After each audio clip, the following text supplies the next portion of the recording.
नमस्कार, मैं हूं आपके साथ प्रदीप आजाद और आप देख रहे हैं नवतेज टीवी। वाराणसी कोर्ट ने हिंदू पक्ष की याचिका पर ज्ञानवापी के व्यास तहखाने में पूजा पाठ करने का अधिकार दे दिया है, जिसके बाद आज ज्ञानवापी परिसर में आखिरकार 31 साल बाद पूजा अर्चना शुरू हो गई है। सुबह सुबह काफी तादाद में लोग पूजा के लिए ज्ञानवापी के व्यास तहखाने में पहुंचे हैं। इस मामले में डीएम ने कहा कि जिला कोर्ट के आदेश का अनुपालन कराया गया है।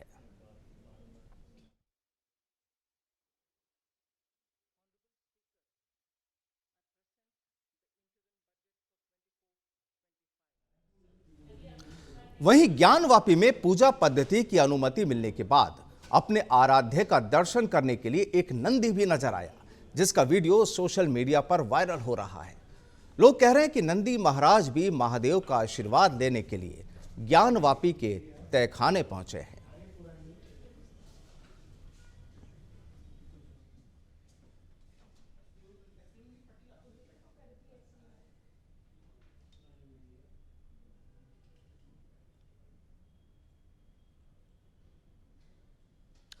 कर्नाटक के बाद अब राजस्थान में भी हिजाब का मामला तूल पकड़ता जा रहा है। आपको बता दें कि राजस्थान के शिक्षा मंत्री मदन दिलावर अपने हिजाब वाले बयान पर कायम है। उन्होंने कहा कि मैं हिजाब के खिलाफ ना पहले था ना अब हूं, लेकिन विद्यालयों में जो यूनिफॉर्म निर्धारित है बच्चों को वही पहननी होगी और जिसे हिजाब पहनना है उसकी विद्यालय में एंट्री बैन की जाएगी। हमारे सहयोगी उमंग माथुर ने शिक्षा मंत्री मदन दिलावर से की खास बातचीत आपको सुनाते हैं। शिक्षा मंत्री मदन दिलावर आज हमारे साथ हैं। भाई साहब, आज आपने औचक निरीक्षण किया है कई विद्यालयों का, क्या कुछ उसके अंदर आपको मिला और अगर कुछ गड़बड़ी है तो उसमें सुधार की क्या कुछ गुंजाइश है? मैंने विद्यालयों का ही नहीं, ग्राम पंचायतों का भी किया है। ग्राम पंचायत क्षेत्र में, गांव में यानी साफ स्वच्छता को देखा है। विद्यालयों में भी विशेष स्वच्छता और वहाँ के पढ़ाई को भी देखा है मैंने। तो गंदगी के ढेर तो गांव में भी हैं और विद्यालयों में भी हैं। मुझे बहुत ही नाराज़ी इस बात से इस कांग्रेस ने किस प्रकार से बच्चों को गंदगी के ढेर में खड़ा कर रखा है। जहाँ गंदगी होती है वहाँ आसानी से सरस्वती नहीं आती है। जानबूझ के गंदगी के ढेर में खड़ा करके बच्चों को अनपढ़ रखने का एक षड्यंत्र है जो ठीक नहीं था। और बच्चों, कई विद्यालयों में देखा कि बच्चे है ही नहीं, लेकिन अध्यापकों की भरमार है। गांव में देखते हैं तो बच्चों की भरमार है और अध्यापक है ही नहीं। ये जो जाति की है सरकार ने, कांग्रेस की सरकार ने, बहुत गलत बात है। जनता के धन के साथ लूटपाट की है, क्योंकि मैं अनुमानतः 1,500 के लगभग अध्यापक डेपुटेशन पे हैं। कुछ अधिशेष से 1,500 अध्यापक अनुपयोगी हैं जिनको यहाँ बिठा रखा है। या तो इनके रिश्तेदार थे या बड़ी राशि लेकर के यहाँ बिठाया उन्होंने। तो आखिर में राजस्थान के छात्रों से क्या दुश्मनी है अशोक गहलोत की कि उनकी जीवन में अंधकार लाने की कोशिश की है। मैं किसी भी कीमत पर बर्दाश्त नहीं करता हूँ। मैं कोशिश करूंगा, क्योंकि मुझे पता है 25% अध्यापक हमारे पास कम है राजस्थान में। उनको समान अनुपात से और पूरे राजस्थान में भेजने की कोशिश करेंगे, ताकि सब विद्यालयों में जितने % हमारे पास टीचर खाली है उतने ही खाली रहे, उससे ज़्यादा नहीं। सब एक आखिरी सवाल ये है कि आज एक महत्वपूर्ण निर्णय आपकी तरफ से, हालांकि वो कल रात का था, हिजाब वाला जो भी विवाद चल रहा है उसमें आपने एक महत्वपूर्ण निर्णय लिया है, उस पर क्या कहना है? और एक छोटा सा उसके अंदर एडिशन है, सूर्य नमस्कार की भी बात चल रही है विद्यालयों में करवाने को लेकर। मैंने हिजाब का विरोध कभी नहीं किया। मैं हिजाब के बारे में कुछ जानता भी नहीं हूँ। लेकिन जहाँ तक विद्यालयों में सवाल है, विद्यालय में तो विद्यालय की ड्रेस, जिसको पोशाक भी कह सकते हैं, गणवेश भी कहते हैं, वही पहनकर जाना चाहिए। और सभी विद्यार्थियों से मेरा आग्रह है कि हम अनुशासित हैं तो फिर हमको विद्यालय की गणवेश में ही जाना चाहिए। यदि वो विद्यालय की गणवेश में नहीं जाते हैं तो अच्छे विद्यार्थी नहीं हैं। सूर्य नमस्कार, देखो, मैंने कभी सूर्य नमस्कार की बातें नहीं की।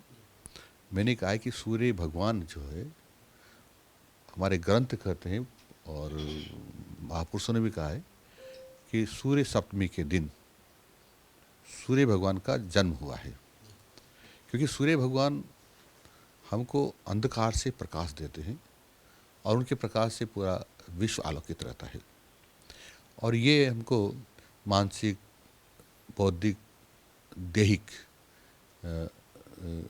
कमजोरी से बचाता है, हमारा स्वास्थ्य ठीक रखता है। और मेडिकल की भाषा में कहूँ तो विटामिन डी, सी, ये सब कुछ हम देते हैं।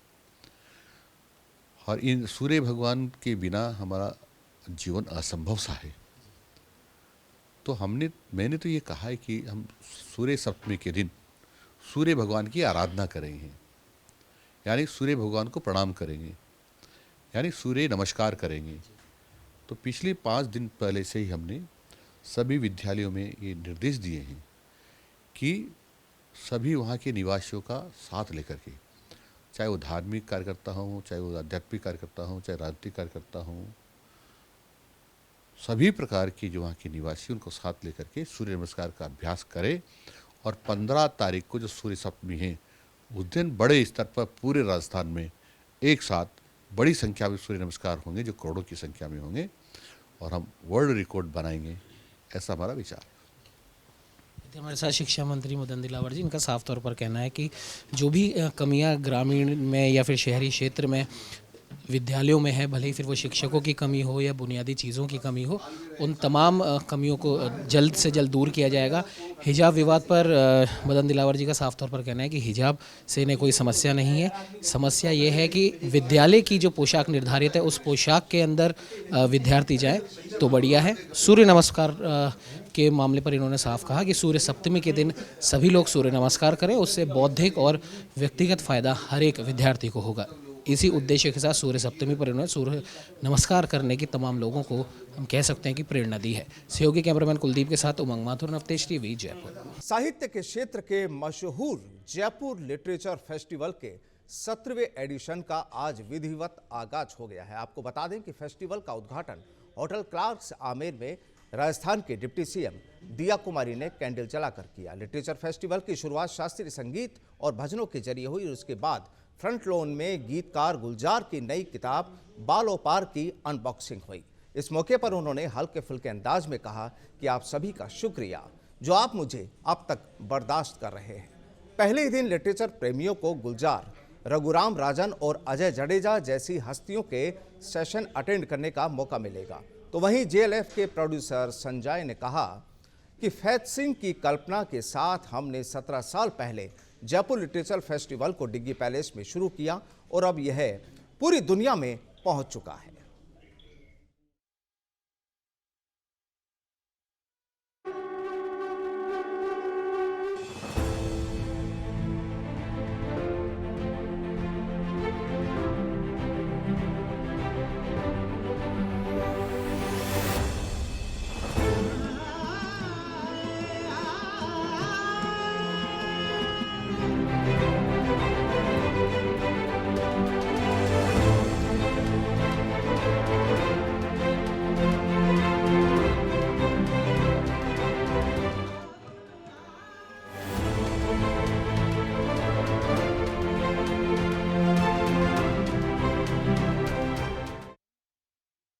Lot of people to visit Jaipur, and because it's become like a road show now, because they are traveling. Jaipur Literature Festival is now traveling all over the world. The festivals happen in the US, in UK, in Australia, different parts of the world. So it's wonderful for the city of Jaipur, for Rajasthan. So I'm privileged to be here, of course, for tourism, for everything, for industry, for business. A lot of people come here. They come and visit the festival, listen to the speakers, but they also, do other things. There's business opportunities, there's tourism happening, there's so much activity around this festival. So it's always an honor to be here. Tonk जिला मुख्यालय पर सड़कें, overbridge और सरकारी बिल्डिंगों की गुणवत्ता जांचने को लेकर सार्वजनिक निर्माण विभाग के टोंक जोन की कार्यशाला आयोजित हुई। इस कार्यशाला में नई भर्ती वाले जेईएन, एएन भी शामिल हुए। कार्यशाला में सीमेंट, कंक्रीट के काम और डामर वाली सड़कों को लेकर गुणवत्ता जांच कैसे करें, इसे लेकर पूर्व एएन दीन मोहम्मद ने जानकारी दी। पीडब्ल्यूडी विभाग टोंक जोन के additional chief engineer RC Meena और क्वालिटी कंट्रोल के एसई जेपी गुप्ता कार्यशाला में मौजूद रहे।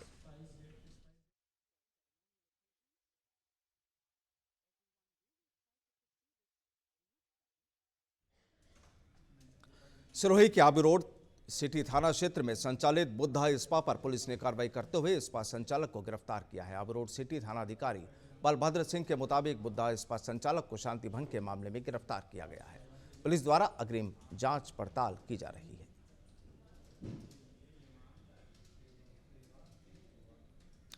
जयपुर में 4 फरवरी को आयोजित होने वाली 15वीं एयू जयपुर मैराथन हर बार की तरह इस बार भी जेएलएन मार्ग से होकर गुजरेगी। राजस्थान के मुख्यमंत्री भजनलाल शर्मा मैराथन को फ्लैग ऑफ करेंगे। वर्ल्ड ट्रेड पार्क के चेयरमैन अनूप बर्तिया और आयोजक पंडित सुरेश मिश्रा ने बताया कि इस बार 100 से ज्यादा संस्थाएं और 200 से ज्यादा school college AU Jaipur marathon का हिस्सा बनने जा रहे हैं। मैराथन रामनिवास बाग से होकर गुजरेगी और वहां से साउथ गेट से होकर मालवीय नगर पुलिया पेक सर्किल से यू टर्न लेकर जवाहर सर्किल और बजाज नगर होते हुए वापस जेएलएन मार्ग पहुंचेगी। इस दौरान मैराथन का बिब भी लॉन्च किया गया और इस बार मैराथन में 10 लाख रुपए की प्राइस मनी भी रखी गई है। एयू जयपुर मैराथन में कई सरकारी अधिकारी भी दौड़ लगाएंगे।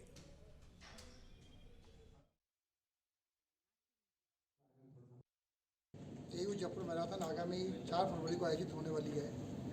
इस बार की मैराथन क्योंकि भगवान राम का शानदार मंदिर का निर्माण हो चुका है और अयोध्या धाम में भगवान राम आ चुके हैं, उसके बाद ये पहली मैराथन जयपुर में आयोजित होने वाली है। तो संकल्प लिया गया है कि इस बार की मैराथन को जय श्री राम के नाम से शुरू किया जाएगा और इस मैराथन के अंदर लगभग 10,500 पार्टिसिपेंट्स एक साथ जय श्री राम बोलते हुए एक वर्ल्ड रिकॉर्ड बनाएंगे, जिसमें एक ही तरह की टी शर्ट पहन करके एक साथ लोग पार्टिसिपेट करेंगे, 10,500 लोग। और ये अपने आप में अनूठा कार्यक्रम इसलिए होगा कि पूरे विश्व की पहली मैराथन होगी जिसमें जय श्री राम के नारे भी लगेंगे और लोग फिटनेस के प्रति अवेयर भी होंगे।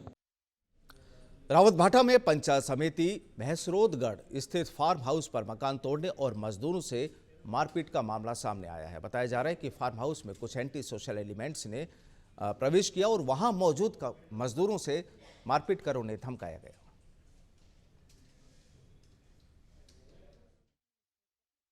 मेरा जो अपने जो काम चल रहा था ना, अभी केतरन से खाते यहाँ पे खसरा नंबर 10 है, खाते की जगह है ये। तो यहाँ पे काम चल रहा था, 3 कमरे बनाए थे हमने यहाँ पे। तो 20 गुंडे आए थे अपने भैंसरोदगढ़ से और 10 आदमी अंदर से आए थे, जिनका नाम है अनिल शर्मा, दलित बैरागी, वीरेंद्र सिंह, बंसी मीणा, देवला कचावा और भी बहुत सारे अंदर के थे। गिरधर गोपाल भी था और बाकी भैंसरोड के थे दिलीप सिंह हड़ा और राज प्रवीण। इन्होंने आके कार में तलवार ला के बंदूकें ला के यहाँ पे आए और सारे कमरे जला दिए हमारे। कम से 8 लाख का नुकसान हो गया हमारे।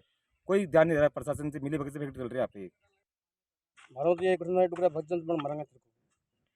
अच्छा, तो ये कौन आया था, कुछ पता है आपको? कौन नाम पता नहीं जानो कम। अच्छा, तो क्या कुछ करा उन्होंने? ये क्या करा आके उन्होंने? क्या भगड़ना दांत काट देना बनते रहते। और क्या लेके आए थे जिसे तोड़फोड़ दिखा रहे हैं आपके यहाँ पर? बंदूक भी थी, लठबिहा, तलवार भी थी, मशीन भी थी। कौन सी मशीन थी? मैं जानता नहीं, अनपढ़ में थे। जैसी अच्छा। जैसी चल रही है यहाँ पर। अच्छा, तो उससे तोड़ा इस मकान को? और खबर अलवर से, जहां बिजली विभाग की बड़ी लापरवाही सामने आई है। जहां मोती नगर में बिजली के तार नीचे लटकते हुए नजर आ रहे हैं और 1.5 साल हो गए बिजली विभाग इस पर ध्यान नहीं दे रहा और स्थानीय लोगों के मुताबिक बिजली के तार खंभों से नीचे लटक रहे हैं, जिससे किसी की भी जान को खतरा है, लेकिन प्रशासन इस पर कोई भी एक्शन नहीं ले रहा है। लोगों का कहना है कि स्कूल की बस और गाड़ियां आए दिन सड़कों से गुजरती है, जिससे किसी भी दिन कोई बड़ा हादसा हो सकता है।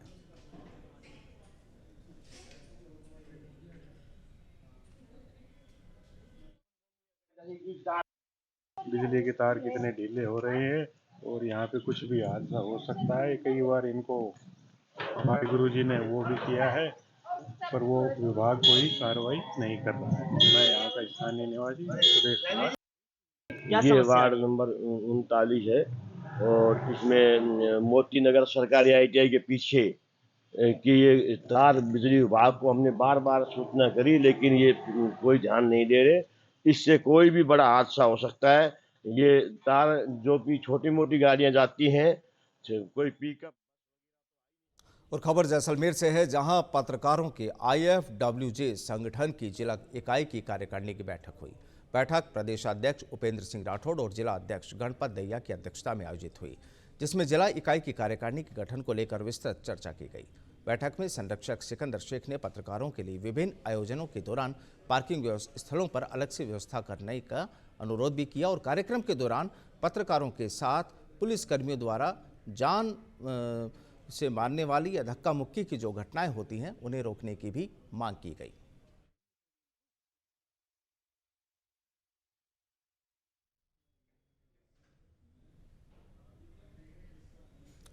भरतपुर के रूपवास क्षेत्र के नेशनल हाईवे 123 पर एक ट्रक बेकाबू होकर पलट गया। इस हादसे में ट्रक चालक बुरी तरह घायल हो गया, जिसे इलाज के लिए अस्पताल में दाखिल कराया गया। पुलिस के मुताबिक ये ट्रक ग्वालियर से रूपवास के लिए आ रहा था और इस दौरान रात में कोहरे के कारण दूसरे ट्रक को बचाने के वजह से ये ट्रक बेकाबू होकर पलट गया, जिसके बाद सुबह क्रेन मशीन की मदद से ट्रक को हटाया गया। 22 चक्का जो ट्रक है, रात्रि के समय ये ड्राइवर ओमपुरी इसको चला करके ला रहा था, गिट्टी भरी हुई थी और सामने से कोहरा ज़्यादा था, सामने से दूसरा ट्रक आया तो इसका ज़्यादा साइड में ट्रक चले जाने से इसने वापस खींचा, टर्न किया सड़क की तरफ तो ऊपर मौके पर नहीं आते। अलवर में एक युवक ने अपने पिता की किडनी के इलाज का झूठा बहाना बनाकर अपने ही दोस्त से 2,25,000 रुपये हड़प लिए और फरार हो गया। आपको बता दें कि आरोपी ने पिता की किडनी का इलाज कराने के नाम पर 2,25,000 रुपये लिए और फिर पैसे लौटाने से इनकार कर दिया। जब उसके पिता को इस बात की जानकारी दी गई तो उन्होंने बीमार होने से इनकार कर दिया। वहीं पुलिस अब पूरे प्रकरण की तफ्तीश में जुटी है। पैसे डाले उसको डाल रहे हैं।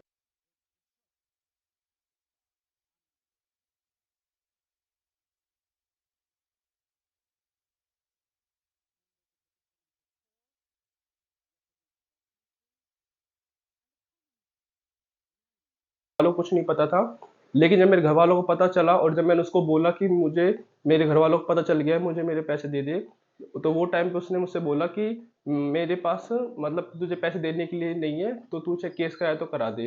तो इस चक्कर में लास्ट में उसने पैसे देने से इनकार कर दिया और जब हम उसके घर पे गए तो उसके पिताजी को कुछ भी मतलब ट्रांसप्लांट नहीं हुआ था, उनको सिर्फ पीलिया था जो कि वो भी ठीक हो गया था। और इस बुलेटिन में फिलहाल इतना ही। मुझे दीजिए इजाजत। नमस्कार।